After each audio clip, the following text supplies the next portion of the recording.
এখন আপনি কি করবেন? আপনার বাড়িতে আপনার ভাই তো নেশাদার দ্রব্য পান করে, আপনার বাপ তো নেশাদার দ্রব্য পান করে, আপনার সন্তান তো নেশাদার দ্রব্য পান করে। কথা আমার নয়, কথা রাসূল সাল্লাল্লাহু আলাইহি সাল্লাম বলছেন, আল্লাহর নবীর যুগে যদি কেউ নেশাদার দ্রব্য পান করত তাহলে তাদেরকে 40 লাঠি করে মারত। কয় লাঠি? 40 লাঠি বা 40 জুতা। এখন আপনার বাপকে পিটতে হবে। এখন আপনি কি করবেন? অবশ্যই এভাবে যদি আমাদের শাসন থাকতো, এই ভারতবর্ষ যদি এই আইন থাকতো, এই গ্রামে যদি এই আইন থাকতো, এই দেশে যদি এই আইন থাকতো যে নেশাদার দ্রব্য পান করবে যারা, মদ পান করবে যারা, নেশাদার দ্রব্য খাবে যারা, তাদেরকে 40 লাঠি করে মারতে হবে, 40 জুতা করে মারতে হবে, তাহলে পৃথিবীতে কেউ নেশাদার দ্রব্য পান করতো না। পান করার আগে 10 বার চিন্তা করতো। এই জন্য আমাদেরকে শুধু বক্তব্য দিলেই হবে না। বক্তব্য বহু শুনেছি, বক্তব্য আমরা বহু আলেমের কাছ থেকে শুনেছি, কিন্তু মারার মতো পৃথিবীতে কোনো মানুষ নেই। এই জন্য আমাদেরকে যতটুকু শোনা উচিত ততটুকু শুনে আমাদেরকে আমল করতে হবে। যদি আমরা আমল না করি তাহলে আমরা জান্নাতবাসী হতে পারবো না, আমল কাজে আসবে না। রাসূল সাল্লাল্লাহু আলাইহি ওয়াসাল্লাম 3 শ্রেণীর ব্যক্তিকে হত্যা করতে বলেছেন। কয় শ্রেণীর ব্যক্তি বলুন তো? 3 শ্রেণীর ব্যক্তিকে হত্যা করতে বলেছেন। এক, কেউ যদি আমাকে হত্যা করে তাহলে আমার পিতামাতা তাকে হত্যা করে নিবে, এর নাম হচ্ছে কিসাস।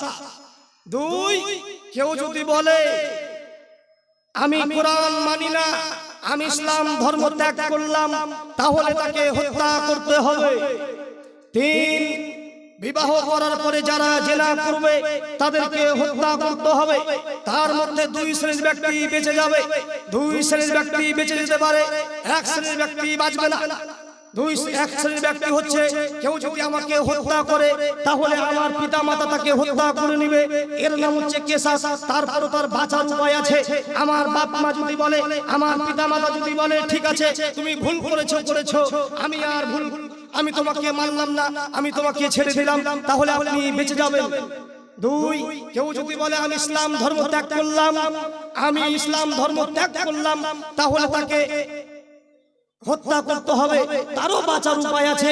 সে যদি বলে ঠিক আছে আমি এতদিন যা বলেছি ভুল বলেছি, এখন আমি ইসলাম ধর্ম ত্যাগ করলাম না, আমি এখন কোরআন মানি, তাহলে তাকে ছেড়ে দিতে হবে। 3, পৃথিবীতে এমন এক শ্রেণী পাপী মানুষ আছে, পৃথিবীতে এমন এক শ্রেণীর পাপী মানুষ আছে যাদেরকে রাসূল সাল্লাল্লাহু আলাইহি সাল্লাম হত্যা করতে বলেছেন, যাদের বাঁচার কোনো পথ নেই। বিবাহ করার পরে যারা জেনায় লিপ্ত হবে, বিবাহ করার পরে যারা অন্যায় কাজে লিপ্ত হবে, তাদের পৃথিবীতে বাঁচার কোনো পথ নেই। এই দেশের হাজারো দুলাভাইকে ইট ঢেল পাথর মেরে মেরে হত্যা করতে হবে। যারা নিজের স্বামী, যারা নিজের স্ত্রী থাকার পরও শ্রেণীকার সাথে জিনায় লিপ্ত হয়েছে, তাদেরকে ইট ঢেল পাথর মেরে মেরে হত্যা করতে হবে। এদেশের হাজারো দুলাভাইকে, এই দেশের হাজারো ভাবিকে ইট ঢেল পাথর মেরে মেরে হত্যা করতে হবে। যারা নিজের স্বামী থাকার পরও দেবরের সাথে জিনায় লিপ্ত হয়েছে, তাদের বাঁচার কোনো পথ নেই। কেন রাসূল সাল্লাল্লাহু আলাইহি সাল্লামের যুগে একজন মহিলা এসে আল্লাহর নবীকে বলছে, তাহির ইয়া রাসূলুল্লাহ, আল্লাহর নবী আপনি আমাকে পবিত্র করুন। আল্লাহর নবী বলছেন ইরজি, তুমি বাড়ি ফিরে যাও, আস্তাগফিরুল্লাহ, তুমি আল্লাহর কাছে ক্ষমা চাও, ওয়া আতুবু ইলাইহি, তুমি আল্লাহর কাছে তওবা করো, আল্লাহ তোমার পাপ ক্ষমা করে দিবে। মহিলা কিছু দূর গেলেন, আবার ফিরে এসে বলছে আল্লাহর নবী আপনি মাইজে মালিককে যেভাবে ফেরত পাঠিয়েছিলেন আপনি কি আমাকে সেভাবে ফেরত পাঠাতে যাচ্ছেন? দেখতে পাচ্ছেন না আমার পেট উঁচু হয়েছে, আমার পেটে অবৈধ সন্তান রয়েছে, আপনি আমার বিচার করে দিন। রাসূল সাল্লাল্লাহু আলাইহি সাল্লাম তার এই দৃশ্য দেখে তাকে বললেন তুমি বাড়ি চলে যাও, যেই দিন তোমার এই সন্তান প্রসব হবে সেই দিন তুমি আমার কাছে আসবে, আমি তোমার বিচার করে দিব। মহিলা চলে গেলেন। 1 বছর পর যখন তার সন্তান প্রসব হয়েছে, সেই মহিলা রাসূল সাল্লাল্লাহু আলাইহি সাল্লামের কাছে এসে হাজির হয়ে বলছেন এই দেখুন আল্লাহর নবী আমার সন্তান প্রসব হয়েছে, আপনি আমার বিচার করে দিন। রাসূল সাল্লাল্লাহু আলাইহি সাল্লাম তার দৃশ্য দেখে বললেন ঠিক আছে তুমি বাড়ি ফিরে যাও, যেদিন তোমার এই সন্তান দুধ খাবে 2 বছর 2.5 বছর 3 বছর তাকে দুধ পান করাও, যেদিন তোমার এই সন্তান দুধ খাওয়া বন্ধ করবে সেই দিন তুমি আমার কাছে আসবে, আমি তার বিচার করে দিব। মহিলা চলে গেলেন। 2 বছর 2.5 বছর দুধ খাওয়ার পরে সেই মহিলাকে, সেই বাচ্চাকে আবার আল্লাহর নবীর সামনে হাজির করে বললেন, এই দেখুন আল্লাহর নবী, আমার সন্তান খাদ্য খেতে পারে। সেই বাচ্চার হাতে এক টুকরা রুটি ছিল, সেই রুটি প্রমাণ করে যে তার বাচ্চা খাদ্য খেতে পারে। রাসূল সাল্লাল্লাহু আলাইহি সাল্লাম একজন সাহাবীকে ডেকে বললেন, সাহাবীগণ, এই বাচ্চাকে তুমি লালন পালন করো। একজন সাহাবীকে দিয়ে আল্লাহর নবী জোরালো কণ্ঠে বলছে, সাহাবীগণ তোমরা শুনে রাখো, সাহাবীগণ তোমরা শুনে রাখো, এই মহিলাকে মাঠে নিয়ে যাও, বুক পর্যন্ত গর্ত করো এবং তাকে পুঁতে দাও, চারদিক থেকে ইট ঢেল পাথর মেরে মেরে তাকে হত্যা করো। সাহাবীগণ বলেন, আমরা রাসূলুল্লাহর কথা অনুযায়ী সেই মহিলাকে মাঠে নিয়ে গেলাম, বুক পর্যন্ত গর্ত খনন করলাম, তাকে পুঁতে দিলাম এবং চারদিক থেকে ইট ঢেল পাথর মারতে আমরা আরম্ভ করলাম। খালিদ বিন ওয়ালিদ বলেন, আমি একটা পাথর সেই মহিলার মুখের উপরে মারলাম, সেই মহিলার মুখ থেকে রক্ত ছিটে এসে আমার শরীরে লাগলো। খালিদ বিন ওয়ালিদ বলেন, আমি একটা মুখে পাথর মারলাম, তার রক্ত ছিটে এসে আমার শরীরে লাগলো। আমি তাকে গালি দিয়ে বসলাম, আমি বললাম, ছি ছি, একজন জেনাকারী মহিলার রক্ত আমার শরীরে লাগলো, একজন খারাপ মহিলার রক্ত আমার শরীরে লাগলো। আমি তাকে গালি দিয়ে বসলাম। পিছন দিক থেকে আল্লাহর নবী খালিদকে বলছেন, খালিদ তুমি এই মহিলাকে গালি দিও না, খালিদ তুমি এই মহিলাকে গালি দিও না। কেন? এই মহিলা এত তওবা করেছে, এই মহিলা এত ক্ষমা ভিক্ষা চেয়েছে, এর থেকেও যদি বড় পাপী এভাবে ক্ষমা চাই, তাহলে আল্লাহ রাব্বুল আলামিন তার পাপকে ক্ষমা করে দিবেন। তাহলে এমন একজন মহিলা ছিলেন যে এত পাপ করেছে, এত তওবা করেছে, তারপরে আল্লাহ নবী বললেন না, যাও তোমার ক্ষমা হয়ে গেছে, বললেন না। এজন্যই বললেন না যে বিবাহ করার পরে জেনায় লিপ্ত হয়েছে তাদের বাঁচার কোনো পথ নেই, তাদের বাঁচার কোনো পথ নেই। রাসূল সাল্লাল্লাহু আলাইহি ওয়াসাল্লাম সারা ইসলাম ছড়িয়ে দেওয়ার জন্য, পৃথিবীতে ইসলাম ছড়িয়ে দেওয়ার জন্য কতই কষ্ট করেছে। আরবের মাটিতে 360 জন মাবুদ ছিল, 360 জন মাবুদ পূজা করত আরববাসীরা। তখন মুহাম্মদ সাল্লাল্লাহু আলাইহি সাল্লাম তাদেরকে বলেছিলেন, তোমরা শুনে রাখো, 360 জন মাবুদ চলবে না, 360 জন মাবুদের পূজা করা যাবে না। একজন মাবুদকে পূজা করতে হবে, একজন ঈশ্বরের দাসত্ব করতে হবে, যিনি সপ্তম আকাশের উপরে থাকে। তখন আরববাসীরা বলেছিল, আরে ইহুদি খ্রিস্টান তো কমপক্ষে 3 জন মাবুদ মানে, আর এই মুহাম্মদ বলছে 3 জন নয়, শুধু একজনকে মানতে হবে, যিনি সপ্তম আকাশের উপরে থাকে। সেই মুহাম্মদ কি কম খারাপ নাকি? খুব খারাপ মানুষ। একে দেশ থেকে তাড়িয়ে দিতে হবে, একে এলাকা থেকে তাড়িয়ে দিতে হবে, না হলে এই যে পাগলামি শুরু করেছে তার পাগলামি ভালো করতে হবে। আরবের মাটিতে একজন কবিরাজ ছিলেন, সেই কবিরাজ এসে আল্লাহর নবীকে বলছে, হে মুহাম্মদ, আমি শুনেছি আপনি নাকি পাগল হয়ে গেছেন, আমি কবিরাজ, আমি পাগলামি ভালো করতে পারি। তখন আল্লাহর নবী সেই মহিলাকে, সেই কবিরাজকে কিছু বলার আগে তিনি বলছেন, ইন্নাল হামদালিল্লাহি নাহমাদুহু ওয়া নাস্তাঈনুহু ওয়া নাস্তাগফিরুহু ওয়া নাউযু বিল্লাহি মিন শুরুরি আনফুসিনা ওয়া মিন সাইয়্যাতি আমালিনা মান ইয়াহদিয়াল্লাহু ফালা মুযিল্লা লাহু ওয়া মান ইউযলিলহু ফালা হাদিয়া লাহু ওয়া আশহাদু আল লা ইলাহা ইল্লাল্লাহু ওয়া আশহাদু আন্না মুহাম্মাদান আবদুহু ওয়া রাসূলুহু। আল্লাহ রাসূল যখন এতটুকু বললেন, তখন কবিরাজ বলছেন, ইকরা মারাতান উখরা। আল্লাহ নবী কি বললেন আরেকবার পড়ুন তো দেখি। তখন আল্লাহ নবী আরো একবার বললেন, তখন কবিরাজ বলছে, আশহাদু আল্লা ইলাহা ইল্লাল্লাহু ওয়া আশহাদু আন্না মুহাম্মাদান আবদুহু ওয়া রাসূলুহু। আমি সাক্ষ্য দিচ্ছি যে আল্লাহর কোনো মাবুদ নেই, আমি আরো সাক্ষ্য দিচ্ছি যে মুহাম্মদ সাল্লাল্লাহু আলাইহি সাল্লাম আল্লাহর রাসূল। যেই নবী ইসলাম ছড়িয়ে দেওয়ার জন্য, সারা পৃথিবীতে ইসলাম কায়েম করার জন্য এত কিছু করেছে, যেই রাসূলের কথা আপনি মানার জন্য রমজান মাসে এত তাপ, এত রোদ্রে রোজা পালন করেন, যেই রাসূলের কথা একটি মানার জন্য আপনি ফজর ও সালাত ঘুম ভেঙে আপনি আর সালাত আদায় করেন, সেই নবী বলছে, দুনিয়াতে যারা নেশাদার দ্রব্য পান করে, দুনিয়াতে যারা নেশাদার দ্রব্য পান করত, আল্লাহর নবী তাদেরকে 40 লাঠি করে মারতেন। তাহলে নেশাদার দ্রব্য পান করা কত খারাপ, কত জঘন্য। যে কোনো মূল্যে আপনাকে নেশাদার দ্রব্য থেকে বাঁচতে হবে। আল্লাহ রাব্বুল আলামিন পবিত্র কোরআনে সূরা মাইদা 90-91 নম্বর আয়াতের মধ্যে বলেন, ইয়া আইয়ুহাল্লাযীনা আমানু। আল্লাহ রাব্বুল আলামিন এখানে কোন কাফিরকে বলছেন না, মুশরিককে বলছেন না, বেঈমানকে বলছেন না, যারা মুসলিম তাদেরকে আল্লাহ রাব্বুল আলামিন বলছেন, ইয়া আইয়ুহাল্লাযীনা আমানু, হে ঈমানদারগণ তোমরা শুনে রাখো, ইসতানিবু কাসীরাম মিনাজ জন্নি। আল্লাহ রাব্বুল বলছেন, ইয়া আইয়ুহাল্লাযীনা আমানু ইন্নামাল খামরু ওয়াল মাইসিরু ওয়াল আনসাবু ওয়াল আজলামু রিজসুম মিন আমালিশ শাইতান। নিশ্চয়ই আল্লাহ রাব্বুল আলামিন মদ, জুয়া, প্রতিমা এবং ভাগ্য নির্ধারণ, লটারি ক্রয় করা এগুলিকে হারাম করেছেন। নিশ্চয়ই মদ আল্লাহ রাব্বুল আলামিন হারাম করেছেন।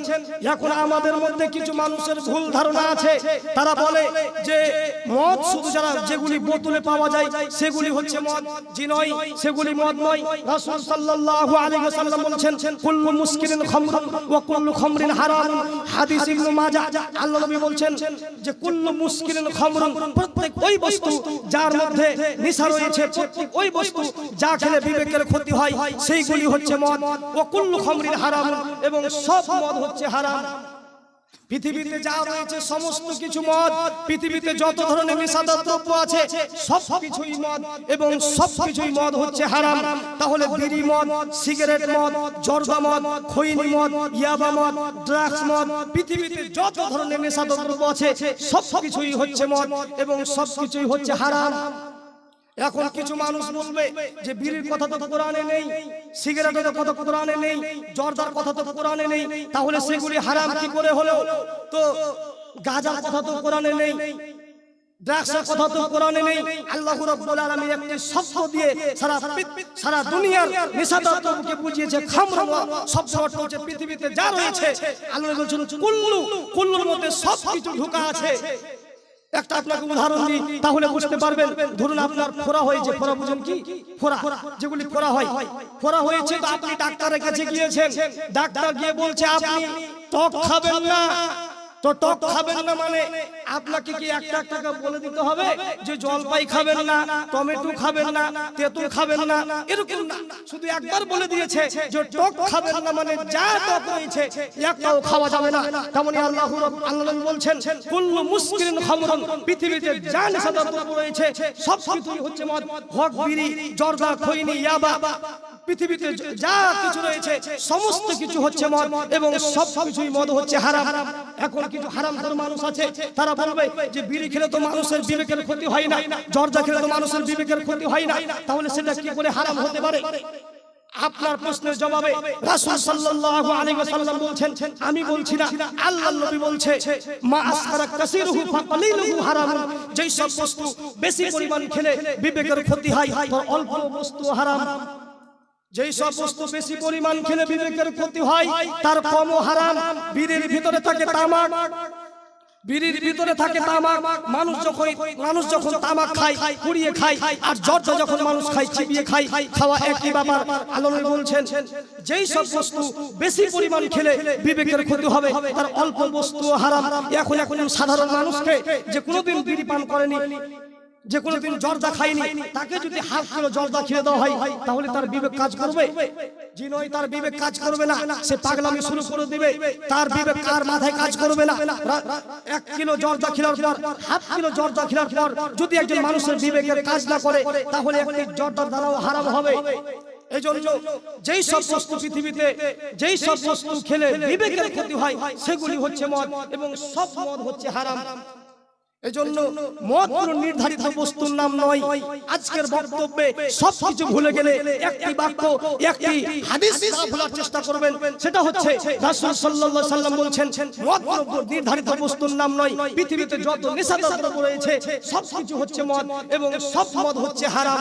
আল্লাহ রাব্বুল আলামিন বলছেন ইয়া আইয়ুহাল্লাযিনা আমানু, হে ঈমানদারগণ, ইন্নামাল খামরু, নিশ্চয়ই মদ, ওয়াল মাইসিরু, এবং জুয়া, ওয়াল আনসাব ওয়াল আজলামু রিজসুম মিন আমালিশ শাইতান, এবং ভাগ্য নির্ধারণ করা এবং মূর্তি পূজা করা এগুলি হচ্ছে শয়তানের কাজ। শুধু শয়তানের কাজ নয়, এগুলি হচ্ছে অপবিত্র কাজ, এগুলি হচ্ছে খারাপ কাজ, এগুলি হচ্ছে নাপাক কাজ। ফাজতানিবুহু, অতএব তোমরা এগুলি থেকে বেঁচে থাকো, লাআল্লাকুম তুফলিহুন, যাতে করে তোমরা পরকালে কল্যাণ প্রাপ্ত হতে পারো। তারপরে আল্লাহ রাব্বুল আলামিন বলছেন ইন্নামা ইউরিদুশ শাইতানু আন ইউকিয়া বাইনাকুমুল আদাওয়াতা ওয়াল বাগযা ফিল খামরি ওয়াল মাইসিরি ওয়া ইয়াসুদ্দাকুম আন যিকরিল্লাহি ওয়া আনিস সালাহ। আল্লাহ রাব্বুল আলামিন বলছেন শয়তান তোমাদেরকে মদ ও জুয়ার মাধ্যমে শত্রুতা ও বিদ্বেষ সঞ্চারিত করতে চায়, এবং আল্লাহর সালাত থেকে ও জিকির থেকে তোমাদেরকে দূরে রাখতে চায়। তাহলে কি তোমরা দূরে থাকবে? পৃথিবীতে দুই ধরনের পাপ রয়েছে যে মানুষ পাপ না করলেও পাপী হয়। কয় ধরনের বললাম? দুই ধরনের। পৃথিবীতে দুই ধরনের পাপ রয়েছে যা মানুষ পাপ না করলেও পাপী। এক নম্বর হচ্ছে কেউ যদি বলে যে এসো জুয়া খেলি, তাহলে সেই পাপী তাকে 10 জন ফকিরকে 100 কেজি করে চাউল দিতে হবে কাফারা হিসেবে। কেউ যদি শুধু এই কথাটা বলে যে এসো জুয়া খেলি, তাহলেই সে পাপী। আশ্চর্য ধরনের পাপ যা মানুষ পাপ না করলেও পাপী হয়। দ্বিতীয়ত আল্লাহ নবী বলছেন ওই মহিলা, যেই মহিলা স্বামী ব্যতীত অন্য কারোর জন্য, ওই মহিলা যে স্বামী ব্যতীত অন্য কাউকে দেখানোর জন্য সে কি করলো, রাস্তাঘাটে চললো, আল্লাহ নবী বলছে সেই মহিলা হচ্ছে ব্যভিচারিণী, সেই মহিলা হচ্ছে ব্যভিচারিণী, সেই মহিলা হচ্ছে ব্যভিচারিণী, মহিলা ব্যভিচারী করেনি। পৃথিবীতে দুই ধরনের পাপ রয়েছে যা মানুষ পাপ না করলেও পাপী। তার মধ্যে একটি হচ্ছে জুয়ায় অংশগ্রহণ করা। দুই, ওই মহিলা যে স্বামী ব্যতীত অন্য কারোর জন্য সাজে আর রাস্তায় ঘুরে। আর আপনার স্ত্রী, আপনার মেয়ে যখন বিয়ে বাড়িতে যায় কত সাজে। আল্লাহ বলছেন যে স্বামী ব্যতীত অন্য কারোর জন্য সেজে রাস্তায় ঘুরবে, সেই মহিলা হচ্ছে ব্যভিচারিণী, মহিলা ব্যভিচারী করেনি। দুই ধরনের পাপ থেকে আমাদেরকে বেঁচে থাকতে হবে। আবু হুরায়রা রাদিয়াল্লাহু তাআলা আনহু বলেন, রাসূল সাল্লাল্লাহু আলাইহি ওয়াসাল্লাম বলেছেন, ক্বালা ইন্নাল্লাহা হারামাল খামরা ওয়া সামানাহা, আল্লাহ রাব্বুল আলামিন নিষিদ্ধ দ্রব্য এবং তার মূল্য হারাম করেছেন। মদ খাওয়াও যেমন হারাম, নেশাদার দ্রব্য পান করাও যেমন হারাম এবং তার মূল্য হারাম।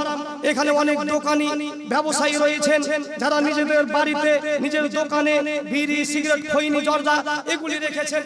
আল্লাহ নবী বলছেন নিশ্চয়ই নেশাদার দ্রব্য পান করা এবং তার মূল্য হারাম করেছেন।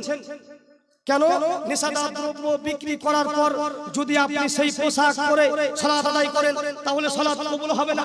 নেশাদার দ্রব্য পান করার পর সেই জামা পরে যদি আপনি দান করেন, দান কবুল হবে না। নেশাদার দ্রব্য বিক্রি করার পর যদি আপনি আল্লাহর কাছে দোয়া চান তাহলে আল্লাহ তার দোয়া কবুল করবেন না। কেন? আল্লাহ নবী বলছেন ইন্নাল্লাহা তাইয়্যিবুন, নিশ্চয়ই আল্লাহ পবিত্র, লা ইয়াকবালু ইল্লা তাইয়্যিবা, তিনি পবিত্র ছাড়া গ্রহণ করেন না। রাসূল সাল্লাল্লাহু আলাইহি ওয়াসাল্লাম একজন সাহাবীর কথা বলছেন, একজন ব্যক্তির কথা বলছেন, যে একজন ব্যক্তি দূর দূরান্ত থেকে সফর করে আসছে, তার চুল হচ্ছে এলোমেলো, শরীরে ধুলাবালি, এমন অবস্থায় লোকটি বিপদে পড়েছে। বিপদে পড়ে সে আল্লাহু তাআলার কাছে হাত তুলে ইয়া রাব্বি, ইয়া রাব্বি বলে কাঁদছে। রাসূল সাল্লাল্লাহু আলাইহি ওয়াসাল্লাম বলেন, পৃথিবীর মানুষ তোমরা শুনে রাখো, যদি তোমরা তিনটি অবস্থায় দোয়া করো, মানুষ যদি তিনটি অবস্থায় দোয়া করে তাহলে আল্লাহ রাব্বুল আলামিন তাদের দোয়া কবুল করবেন। এক, কোন ব্যক্তি যদি বিপদে পড়াকালীন, বিপদে থাকাকালীন যদি আল্লাহ তাআলার কাছে দোয়া চায় তাহলে আল্লাহ তার দোয়া কবুল করেন। দুই, কোন ব্যক্তি যদি সফরে থাকাকালীন দোয়া করে তাহলে আল্লাহ তার দোয়া কবুল করবেন।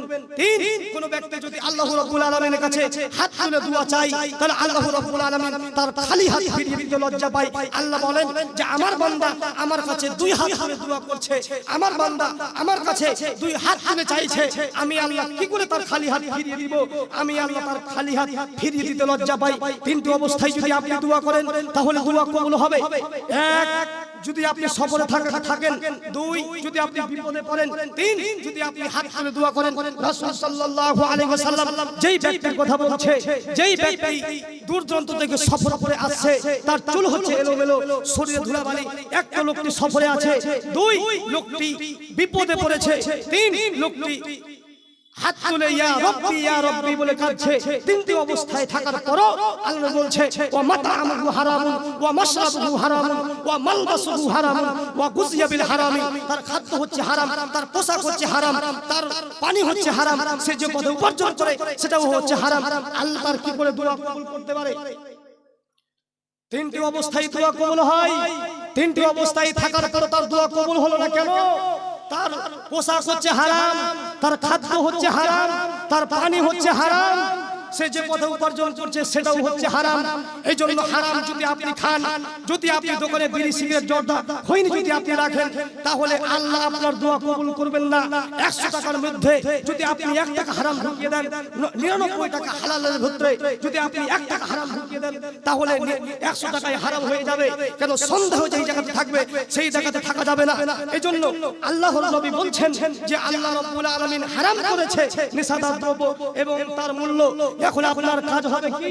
আজকে জালসাতে দেখবেন কিছু দোকানদার বসেছে যারা নিষাদার দ্রব্য বিক্রি করছে। আমাদের কাজ হবে তাদেরকে দোকানগুলোকে লাঠি মেরে ভেঙে দিতে হবে। কারণ রাসূল সাল্লাল্লাহু আলাইহি সাল্লাম বলছেন একজন মানুষ হতে পারে তিনটি পদ্ধতিতে। একজন মানুষ হতে পারে তিনটি পদ্ধতিতে, তিনটি অবস্থায় একজন মানুষ হতে পারে। এক নম্বর হচ্ছে যে কোনো মূল্যে অন্যায় দেখলে ঠেকাতে হবে। যে কোনো অন্যায় দেখলে আপনাকে ঠেকাতে হবে। জালসাতে আজকে নেশাদার দ্রব্য বিক্রি হবে, আর আপনি ওয়াজ শুনে আপনি বলবেন তাহাজ্জুদ করে জান্নাতে চলে যাব। জান্নাত কোনো বাপের সম্পত্তি নয় যে জান্নাত চাইলে আপনি পেয়ে যাবেন। জান্নাতে যেতে গেলে আল্লাহর বিধান মানতে হবে। জান্নাতে যেতে গেলে আল্লাহর কোরআনকে মানতে হবে। কোরআনে একটি শব্দ যদি আপনি অমান্য করেন, কোরআনে একটি বাক্য যদি আপনি অমান্য করেন, কোরআনের একটি আয়াতকে যদি আপনি অমান্য করেন, তাহলে জান্নাত হবে না। জান্নাত কোনো বাপের সম্পত্তি নয়। জান্নাত ওরাই যাবে যারা বিধানকে মানবে, যারা আল্লাহর বিধান মানবে, ওরাই জান্নাতে যাবে। আপনার কাজ কি হবে? আজকে এই জালসা শোনার পরে আপনার প্রথম কাজ হবে আপনি দোকানে গিয়ে আপনার যা নেশাদার দ্রব্য রয়েছে, বিড়ি সিগারেট জর্দা খৈনি যা কিছু রয়েছে, সমস্ত কিছুকে বের করে ড্রেনের মধ্যে ফেলে দিয়ে আগুন দিয়ে জ্বালিয়ে আপনাকে বলতে হবে আমি তোর মুখে লাঠি মারলাম, আমি তোর মুখে লাঠি মারলাম, তোর মুখে আমি লাঠি মারলাম, তোর স্থান আমার এই পবিত্র দোকানে হবে না। যদি আপনি এই কাজটি করতে পারেন, যদি আপনি এই কাজটি করতে পারেন, তাহলে আপনি হবেন মুসলিম। যদি আপনি এই কাজটি করতে পারেন তাহলে আপনি হবেন মুসলিম। আর যদি আপনি কাজটি করতে না পারেন, বক্তব্য শোনার পরে যদি আপনি নাফরমানি করেন, বক্তব্য শোনার পরে যদি আপনি বেঈমানি করেন, তাহলে আল্লাহর নবী বলছেন আপনি হবেন মুনাফিক, আর আপনার স্থান হবে জাহান্নামের সবথেকে তলদেশে। জাহান্নামের স্থান হবে আপনার সবথেকে তলদেশে। এইজন্য আপনার প্রথম কাজ হচ্ছে যে কোনো মূল্যে নেশাদার দ্রব্য থেকে বিরত থাকতে হবে। দোকান থেকে যে কোনো মূল্যে হটিয়ে দিতে হবে, না হলে সারা জীবন তাহাজ্জুদ করলে জান্নাত হবে না, সারা জীবন দান করলেও হবে না, হজ করলেও হবে না।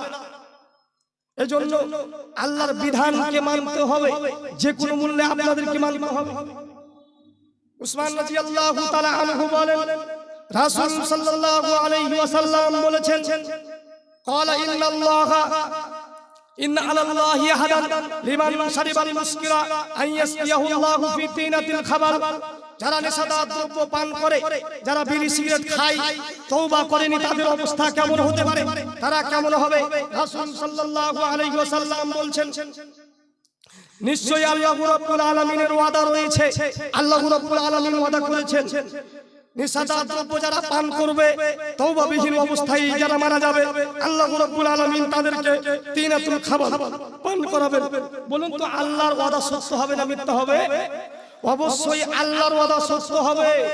আল্লাহর ওয়াদা কিভাবে সত্য হবে? আপনাকে আমি 1 মিনিট দেখাই। আল্লাহ তাআলা বলেন যদি কোনো বান্দা কি করে 5 ওয়াক্ত সালাত আদায় করে, কোন ব্যক্তি যদি 5 ওয়াক্ত সালাত আদায় করে, তাহলে আমি আল্লাহ তাদেরকে জান্নাতে নিয়ে যাব। এটা আল্লাহ বলছেন। এভাবে তেমনি ভাবে আল্লাহ তাআলা বলছেন যদি কোনো ব্যক্তি নেশাদার দ্রব্য পান করে, তওবাবিহীন অবস্থায় যদি মারা যায়, তাহলে আল্লাহ রাব্বুল আলামিন তাদেরকে তিনাতুল খাবার পান করাবেন। সাহাবীগণ জিজ্ঞাসা করলেন কিলা ইয়া রাসূলুল্লাহি ওয়া মা তিনাতুল খাবার? আল্লাহ নবী তিনাতুল খাবার কি? তখন রাসূল সাল্লাল্লাহু আলাইহি ওয়াসাল্লাম বলেন ওয়া আলা আহলিন নার আও উসারু আহলিন নার। তিনাতুল খাবার হচ্ছে জাহান্নামীদের শরীর হতে গলে পড়া রক্ত পুঁজ মিশ্রিত গরম তরল পদার্থের নাম হচ্ছে তিনাতুল খাবার। যদি আপনি নেশাদার দ্রব্য পান করতেই থাকেন, যদি আপনি নেশাদার দ্রব্য পান করতেই থাকেন, তাহলে মৃত্যু অবস্থায় যদি আপনি তওবা না করেন, তাহলে মৃত্যুর পরে আল্লাহ রাব্বুল আলামিন আপনাকে তিনাতুল খাবার পান করাবেন। আব্দুল্লাহ ইবনে উমর রাদিয়াল্লাহু তাআলা আনহু বলেন রাসূল সাল্লাল্লাহু আলাইহি সাল্লাম বলেছেন কোন ব্যক্তি যদি নেশাদার দ্রব্য পান করে, তাহলে আল্লাহ রাব্বুল আলামিন তার 40 দিন সালাত কবুল করবেন না। ফাইন মাতা দাখালান নার, অবস্থায় যদি লোকটি মারা যায় তাহলে লোকটি জাহান্নামে যাবে। ফাইন তাবা তাবাল্লাহু আলাইহি, আবার যদি লোকটি তওবা করে তাহলে আল্লাহ রাব্বুল আলামিন তার তওবা কবুল করবেন। আবার যদি লোকটি নেশাদার দ্রব্য পান করে তাহলে আল্লাহ রাব্বুল আলামিন তার 40 দিন সালাত কবুল করবেন না। ওয়াইন মাতা দাখালান নার, আবার যদি লোকটি সে অবস্থায় মারা যায় তাহলে লোকটি জাহান্নামে যাবে।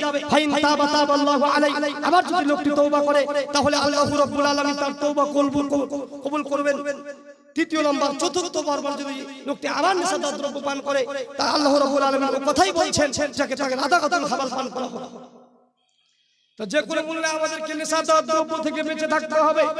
যদি আপনি নেশাদার দ্রব্য থেকে বাঁচতে না পারেন তাহলে ইবাদত কবুল হবে না।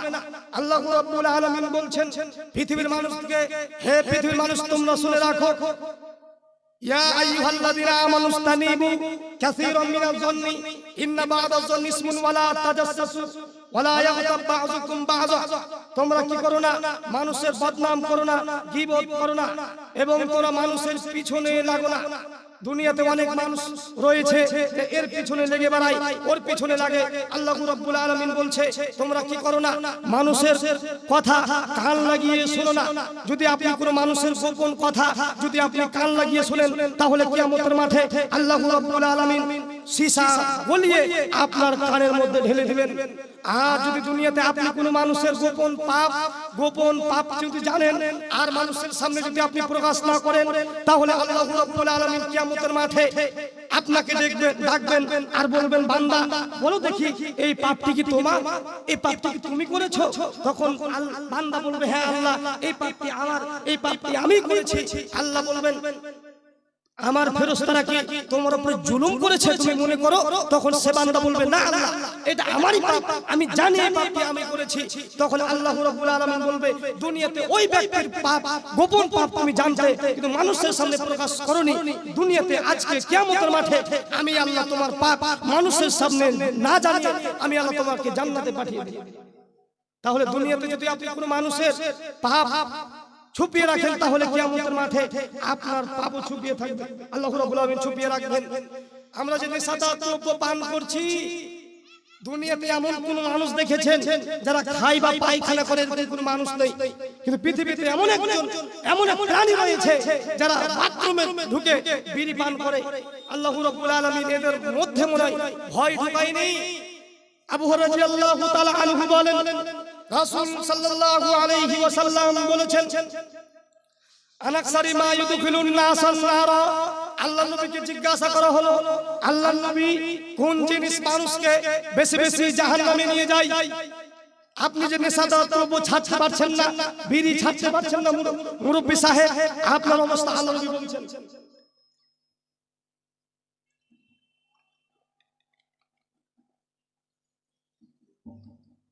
আপনি যে বিড়ি ছাড়তে পারছেন না, সিগারেট ছাড়তে পারছেন না, আপনার কথা আল্লাহ নবী বলছে যে পৃথিবীর মানুষ। আল্লাহ নবীকে জিজ্ঞাসা করা হলো, আল্লাহ নবী কোন জিনিস মানুষকে বেশি বেশি জাহান্নামে নিয়ে যায়? তখন রাসূল সাল্লাল্লাহু আলাইহি ওয়াসাল্লাম বলেছে, আল ফামু ওয়াল ফাত, তা হচ্ছে মুখ আর লজ্জা স্থান। এই দুটি কারণে মানুষ বেশি বেশি জাহান্নামে নিয়ে যায়, জাহান্নামে যায়। আবার রাসূল সাল্লাল্লাহু আলাইহি ওয়াসাল্লামকে জিজ্ঞাসা করা হলো, আন আকসারি মা ইউদখিলুন নাসাল জান্নাতা। আল্লাহর নবী কোন জিনিস মানুষকে বেশি বেশি জান্নাতে নিয়ে যায়? কোন জিনিস মানুষকে বেশি বেশি জান্নাতে নিয়ে যাবে? তখন রাসূল সাল্লাল্লাহু আলাইহি ওয়াসাল্লাম সালাতের কথা বললেন না, যাকাতের কথা বললেন না, হজের কথা বললেন না। আল্লাহর নবী বলছেন, তাকওয়াল্লাহ, তোমরা আল্লাহকে ভয় করো। যদি তোমরা আল্লাহকে ভয় করতে পারো তাহলে তোমরা বেশি বেশি জান্নাতে যাবা। যদি মানুষের ভিতরে আল্লাহর ভয় থাকে তাহলে অবশ্যই যে কোনো পাপ থেকে সে দূরে থাকবে, বিড়ি থেকে দূরে থাকবে, জিনা থেকে দূরে থাকবে, খৈনি থেকে দূরে থাকবে, এক কথায় সুদ থেকে দূরে থাকবে। মানুষের ভিতরে যদি আল্লাহর ভয় থাকে তাহলে সে যে কোনো পাপ থেকে দূরে থাকবে। এজন্য আল্লাহর নবীকে যখন জিজ্ঞাসা করা হলো, আল্লাহর নবী কোন জিনিস মানুষকে বেশি বেশি জাহান্নামে নিয়ে যায়? তখন রাসূল সাল্লাল্লাহু কোন জিনিস মানুষকে বেশি বেশি জান্নাতে নিয়ে যায়? তখন রাসূল সাল্লাল্লাহু আলাইহি ওয়াসাল্লাম বলছেন, তোমরা আল্লাহকে ভয় করো। যদি তোমরা আল্লাহকে ভয় করো তাহলে আল্লাহর ভয় তোমাদেরকে বেশি বেশি জান্নাতে নিয়ে যাবে। রাসূল সাল্লাল্লাহু আলাইহি ওয়াসাল্লাম আল্লাহর ভয় সম্পর্কে উদাহরণ উদাহরণ থেকে তিনি বলেন গাভীর বাট থেকে গাভীর উলান থেকে দুধ কেটে বের করার পর ভিতরে ঢুকানো যায় না, যেমন গাভীর বাট থেকে গাভীর উলান থেকে দুধ টেনে বের করার পর ভিতরে ঢুকানো যায় না, যেমন আল্লাহর ভয়ে কাঁদে যারা, আল্লাহর ভয়ে ক্রন্দনকারী তারা জাহান্নামে যাবে না। রাসূল সাল্লাল্লাহু আলাইহি ওয়াসাল্লাম বলছেন সাহাবীদেরকে, সাহাবীগণ তোমরা শুনে রাখো, আমি যেমন আল্লাহকে ভয় করি তোমরা যদি আল্লাহকে তেমন ভাবে ভয় করতে, আমি যেমন আল্লাহকে চিনি তোমরা যদি আল্লাহকে তেমন ভাবে চিনতে, তাহলে তোমরা পৃথিবীতে বেশি বেশি কাঁদতে, কম কম হাসতে। যদি আপনি আল্লাহকে নবী সাল্লাল্লাহু আলাইহি ওয়াসাল্লাম যেভাবে ভয় করেছেন, আল্লাহর নবী যেভাবে ভয় করেছেন, সেভাবে দুনিয়ার মানুষ যদি আল্লাহকে ভয় করত, তাহলে মানুষ পৃথিবীতে বেশি বেশি কাঁদতো, কম কম হাসতো। আয়েশা রাদিয়াল্লাহু তাআলা আনহা বলেন, রাসূল সাল্লাল্লাহু আলাইহি ওয়াসাল্লাম একদা সাফিয়া সম্পর্কে বললেন, আল্লাহ নবী সব সময় সাফিয়ার প্রশংসা করতেন। আল্লাহ নবী বলতেন সাফিয়া হচ্ছে গুণবতী মহিলা, সাফিয়া হচ্ছে সুন্দরী মহিলা, সাফিয়া হচ্ছে ধৈর্যশীল মহিলা। সব সময় আল্লাহ নবী সাফিয়ার প্রশংসা করতেন। একদা আয়েশা রাদিয়াল্লাহু তাআলা আনহা সহ্য করতে না পেরে তিনি বলছেন, আল্লাহ নবী একজন খাটো মহিলার এত করে প্রশংসা করছেন। এখন আপনার স্ত্রীর সামনে যদি আপনি অন্য কোন মেয়ের প্রশংসা যদি আপনি করেন, তাহলে সে আপনাকে আর ভালোবাসবে না। কি বলবেন? এই কথা বলবে। যদি আপনি আপনার স্ত্রীর সামনে অন্য কোন মেয়ের প্রশংসা করেন, তাহলে সে আপনাকে আর ভালোবাসবে না। শুধু দুনিয়ার মেয়ের এরকম নয়, রাসূলের স্ত্রীরাও তেমন ছিল। যখন সাফিয়ার প্রশংসা করতেন আল্লাহর নবী সব সময়, তখন আল্লাহর নবী, তখন সাফিয়া বলছে, আয়েশা বলছে, আল্লাহর নবী একজন খাটো মহিলার এত করে প্রশংসা করছেন। যখনই এই কথা বললেন, তখনই আল্লাহ বলছেন, ফাকালা লাকাদ কুলতি কালিমাতান লাউ মুজিজাত বিল বাহর মা মাজিজাতুহু। আল্লাহর নবী বলছেন, আয়েশা তুমি এত কথা বলেছো, তুমি এত জঘন্য কথা বলেছো, তোমার এই কথা এত জঘন্য কথা, তোমার এই কথাকে যদি সমুদ্রের পানির মধ্যে ফেলে দেওয়া হয়, তোমার এই বাক্যকে যদি সমুদ্রের পানির মধ্যে ফেলে দেওয়া হয়, তাহলে সমুদ্রের রং ঘোলা হয়ে যাবে, সমুদ্রের রং পরিবর্তন হয়ে যাবে। বলছিলাম গীবত পরনিন্দা করা যাবে না, গীবত পরনিন্দা থেকে আমাদেরকে বাঁচতে হবে, জেনা থেকে আমাদেরকে বাঁচতে হবে, খাস করে নেশাদার দ্রব্য থেকে আপনাকে বাঁচতে হবে। যদি আপনি নেশাদার দ্রব্য থেকে বাঁচতে না পারেন, তাহলে আপনার ইহকালে যাবে, পরকালে যাবে। কারণ রাসূল সাল্লাল্লাহু আলাইহি ওয়াসাল্লাম বলেছেন, এক হাদিসের মধ্যে বলেছেন যে নেশাদার দ্রব্য পান করা হচ্ছে সকল পাপের মাথা। আর অন্য হাদিসে বলেছেন যে নেশাদার দ্রব্য পান করা হচ্ছে সকল পাপের জড়, নেশাদার দ্রব্য পান করা হচ্ছে সকল পাপের চাবি। একটা ঘর রয়েছে, ঘরের মধ্যে উলঙ্গ নারী রয়েছে, তা আপনি তালা খুললেই তো উলঙ্গ নারীর কাছে চলে যাবেন। তেমনি নেশাদার দ্রব্য হচ্ছে সকল পাপের মাথা, নেশাদার দ্রব্য হচ্ছে সকল পাপের চাবি, নেশাদার দ্রব্য হচ্ছে সকল পাপের জড়। এজন্য যদি মানুষ নেশাদার দ্রব্য পান করে, বিড়ি সিগারেট খায়, তাহলে সে সব পাপ করতে পারবে। এজন্য আমাদের সকলেরই উচিত হবে নেশাদার দ্রব্য থেকে আমাদেরকে বাঁচতে হবে। আল্লাহু রাব্বুল আলামিন বলেন, পৃথিবীর মানুষ তোমরা শুনে রাখো, দুনিয়ার মানুষ তোমরা শুনে রাখো, তোমরা আল্লাহকে বেশি বেশি ভয় করো। যদি মানুষের আল্লাহর ভয় থাকতো, তাহলে সে পাপ করতো না, সে জেনা করতো না, সে চুরি করতো না। অবশ্যই আল্লাহর ভয় নেই মানুষের ভিতরে, এই জন্য মানুষ এরকম পাপ থেকে বাঁচতে পারছে না। আনাস রাদিয়াল্লাহু তাআলা আনহু বলেন, রাসূল সাল্লাল্লাহু আলাইহি ওয়াসাল্লাম বলেছেন, লা তাদখুলুনাল জান্নাতা, তোমরা লা তাদখুলুনাল জান্নাতা, তোমরা ততক্ষণ পর্যন্ত জান্নাতে যাবে না যতক্ষণ পর্যন্ত তোমরা ঈমান গ্রহণ না করছো। মানুষের ভিতরে যদি ঈমান না থাকে, তাহলে সেই ব্যক্তি জান্নাতে যাবে না। মানুষের ভিতরে যদি ঈমান না থাকে, তাহলে সেই ব্যক্তি জান্নাতে যাবে না। ডাক্তার জাকির নায়েকের কাছে প্রশ্ন করা হলো যে, ডাক্তার সাহেব, একজন ভালো মানুষ, একজন মুসলমান যদি ভালো আমল করে জান্নাতে যেতে পারে, তাহলে একজন হিন্দু কেন ভালো আমল করে জান্নাতে যেতে পারে না? তখন তিনি বললেন যে একজন মানুষ জান্নাতে যেতে গেলে তাকে চারটি কাজ করতে হবে। একজন মানুষ জান্নাতে যেতে গেলে তাকে চারটি কাজ করতে হবে। উদাহরণ দিকে তিনি বললেন যে আপনার মেয়ে বা আপনার ছেলে মাধ্যমিক বা উচ্চ মাধ্যমিক পরীক্ষা দিচ্ছে, আপনার ছেলে বা আপনার মেয়ের 6টি সাবজেক্ট রয়েছে, 6টি সাবজেক্টের ভিতরে আপনার মেয়ে 5টি সাবজেক্টে 100 করে নম্বর তুলেছে, আর 1 থেকে 10 তুলেছে। আপনার মেয়ে পাস করতে পারবে? আপনার মেয়ে পাস করতে পারবে না। তেমনি আপনার মেয়ে পাস করতে পারবে না, তেমনি যদি আপনি জান্নাতে যেতে চান তাহলে আপনার চারটি কাজ করতে হবে। আল্লাহ রাব্বুল পবিত্র কোরআনের মধ্যে বলছেন ওয়াল আস, সময়ের কসম খেলে বলছেন ইন্নাল ইনসানা ফি খুস, পৃথিবীর সমস্ত মানুষ ক্ষতিগ্রস্তের মধ্যে পড়ে আছে, ইল্লাল্লাযিনা আমানু, তারা ব্যতীত যারা ঈমান এনেছে, ওয়া আমিলুস সালিহাত, যারা সৎ কাজ করেছে, ওয়া তাওয়াসাউ বিল হক, যারা হকের পথে মানুষকে দাওয়াত দিয়েছে, ওয়া তাওয়াসাউ বিস সাবর, যারা ধৈর্য দিয়ে আল্লাহকে ডেকেছে। আল্লাহ বলছেন চারটি কাজের মধ্যে একটি কাজ করতে হবে, মানুষকে ঈমানদার হতে হবে। মানুষের ভিতরে যে ঈমান থাকে অবশ্যই জান্নাতে যাবে। বলছিলাম যদি আপনি নেশাদার দ্রব্য পান করেন, যদি আপনি মদ ছাড়তে না পারেন, যদি আপনি বিড়ি সিগারেট ছাড়তে না পারেন, তাহলে আপনি আল্লাহ এবং তার রাসূলের সাথে নাফরমানি করলেন। আল্লাহ রাব্বুল আলামিন বলেন ওয়া মান ইয়াদিল্লাহু ওয়া মান ইয়াসিল্লাহু ওয়া রাসূলুহু ওয়া ইয়াতাআদ্দা হুদুদাহু ইদখিলুহু নারান খালিদান ফিহা ওয়া লাহু আযাবুন মুহিন। আল্লাহ এবং তার রাসূলের সাথে নাফরমানি করার কারণে সেই ব্যক্তি শাস্তির হকদার হয়ে যায়। আল্লাহ এবং তার রাসূলের সাথে নাফরমানি করার কারণে সেই ব্যক্তি শাস্তির হকদার হয়ে যায় এবং শাস্তির হকদার হওয়ার কারণে আল্লাহ রাব্বুল আলামিন তাদেরকে এমন জাহান্নামে প্রবেশ করাবেন যেখানে সে চিরকাল থাকবে। তার জন্য রয়েছে অপমানজনক শাস্তি। এজন্য আমাদের উচিত হবে, সকল মুসলমানের ভাইদের উচিত হবে, অবশ্যই আপনাকে নেশাদার দ্রব্য থেকে বাঁচতে হবে, অবশ্যই আপনাকে জিনা ব্যভিচার থেকে বাঁচতে হবে।